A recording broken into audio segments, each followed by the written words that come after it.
Hola, ¿qué tal? Mi nombre es Valeria Celestino Morales, pertenezco a la Facultad de Odontología y el día de hoy vamos a hablar sobre un tema muy importante que es sobre la ciencia de datos. Este tema abarca distintos puntos, iniciando por lo siguiente.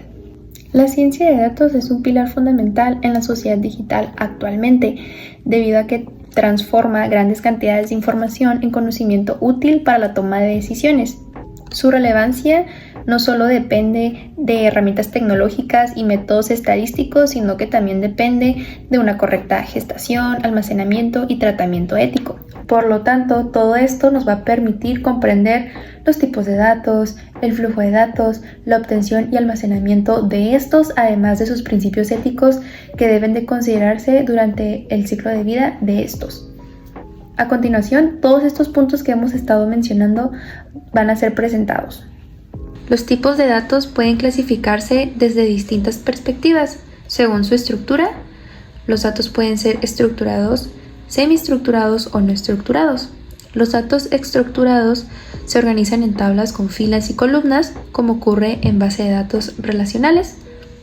Los semiestructurados presentan cierta organización sin ajustarse completamente a un modelo rígido, como los archivos JSON o XML, y los no estructurados carecen de un formato predefinido, como textos libres, imágenes o videos. Asimismo, desde el punto de vista estadístico, los datos pueden ser cualitativos cuando describen categorías o cualidades, o cuantitativos cuando estos representan cantidades numéricas, ya sean discretas o continuas. Comprender esta clasificación es esencial, ya que determina las herramientas de procesamientos y análisis que se emplearán posteriormente. El flujo de trabajo de la ciencia de datos se refiere al proceso sistemático mediante el cual los datos se transforman en información significativa para la toma de decisiones. Este proceso no es improvisado, sino que sigue una secuencia organizada que inicia con la identificación del problema y culmina con la comunicación de resultados y su aplicación práctica, lo cual implica que cada etapa del flujo del trabajo debe desarrollarse bajo principios y responsabilidades y transparencia, los cuales serán presentados a continuación. Las etapas principales de la ciencia de datos comienzan con la definición clara del problema, donde aquí se establecen los objetivos del análisis. Posteriormente se lleva a cabo la recolección de datos, una etapa fundamental para obtener información relevante.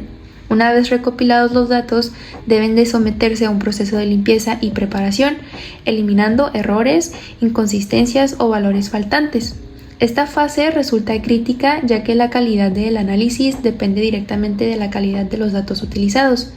Después se realiza el análisis y modelado, donde se aplican técnicas estadísticas o algoritmos para identificar patrones o tendencias.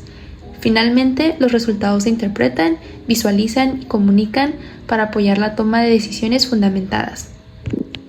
A la hora de la recopilación de datos, en este momento se pueden usar diversas fuentes y métodos como encuestas, entrevistas, observación directa, registros administrativos, sensores digitales, plataformas en línea y bases de datos existentes.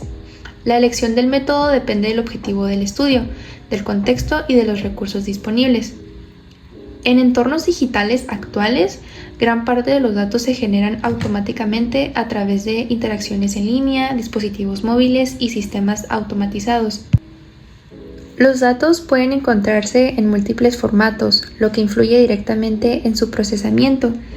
Entre los formatos más comunes se encuentran Excel, bases de datos SQL, JSON, XML, archivos de texto, imágenes en JPG o PNG, o un audio en MP3 y video en MP4. La diversidad de formatos exige que el profesional en ciencia de datos cuente con habilidades técnicas para manipular y convertir información según sea necesario respecto al almacenamiento. Algunos ejemplos de donde los datos pueden resguardarse es en una base de datos relacionales, infraestructura en la nube o almacenes de datos, como el Data Warehouses o servidores locales.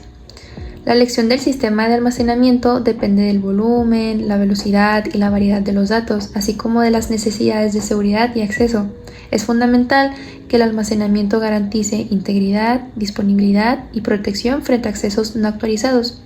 Finalmente, uno de los aspectos más relevantes abordados en los materiales es la dimensión ética del manejo de datos. El almacenamiento de datos debe realizarse bajo principios éticos fundamentales como la privacidad, confidencialidad y consentimiento informado. Las personas tienen el derecho a saber qué información se recopila, con qué finalidad se almacena y con qué será utilizada. Es indispensable garantizar la seguridad de la información implementando medidas que eviten accesos no autorizados, filtraciones o usos indebidos. La protección de la identidad y los datos personales debe de mantenerse durante todo el ciclo de vida del dato. Además, se debe prevenir la presencia de sesgos en los datos y algoritmos, ya que pueden generar decisiones injustas o discriminatorias. Por ello, las organizaciones deben aplicar políticas de gobernanza, transparencia e integridad, asegurando un uso responsable y confiable de la información. En conclusión, el análisis integral de la información recopilada permite afirmar que la ciencia de datos no se limita al uso de herramientas tecnológicas, sino que constituye un proceso estructurado que abarca desde la clasificación y recolección de datos hasta su almacenamiento ético y responsable. La calidad de los datos, la correcta ejecución del flujo de trabajo y el cumplimiento de principios éticos son elementos esenciales para garantizar resultados confiables y socialmente responsables.